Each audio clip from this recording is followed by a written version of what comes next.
Cioè io vorrei, così quando non ci sarò più, avere una statua di gesso all'ingresso di una scuola elementare con scritto su questo ci ha dato una mano a campare meglio. Questo è il segno che può lasciare uno che ha creduto di essere partecipe alla sua comunità. La cultura come ricetta per vivere meglio e anche per affrontare la politica in senso etico. Ora che Philippe Daverio se n'è andato a 70 anni per un tumore, forse quella statua di gesso qualcuno la penserà. Ironico e ficcante, non il solito docente, storico, saggista, divulgatore. Alsaziano di nascita e milanese d'adozione, come critico d'arte appassionato inevitabilmente di un Veneto carico di bellezze mozzafiato, la nostra regione attraversata in lungo e in largo, affascinando chi lo ascoltava in convegni e incontri. Giurato storico del Campiello, ma anche un conoscitore del mezzo televisivo, lui che con i suoi programmi aveva fatto conoscere l'arte attraverso uno sguardo diverso, alla portata di tutti. Un erudito con stile che predicava il ritorno del mecenatismo e della partecipazione nella cultura.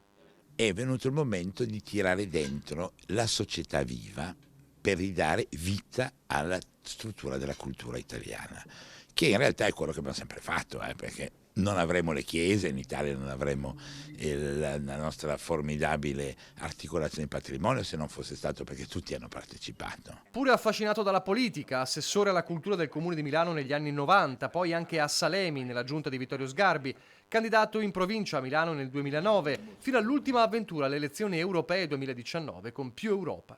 Proprio un anno fa, nei nostri studi, ospite di 20 e 10, Daverio immaginava così il futuro della istituzione, filtrandola con gli occhi del critico d'arte. E l'Europa che quadro sarebbe? Che quadro potrebbe essere? Dimentico quei quadri di Monet con tutti i papaveri rossi e la tranquillità estiva e la signora con l'ombrellino. L'Europa della civiltà.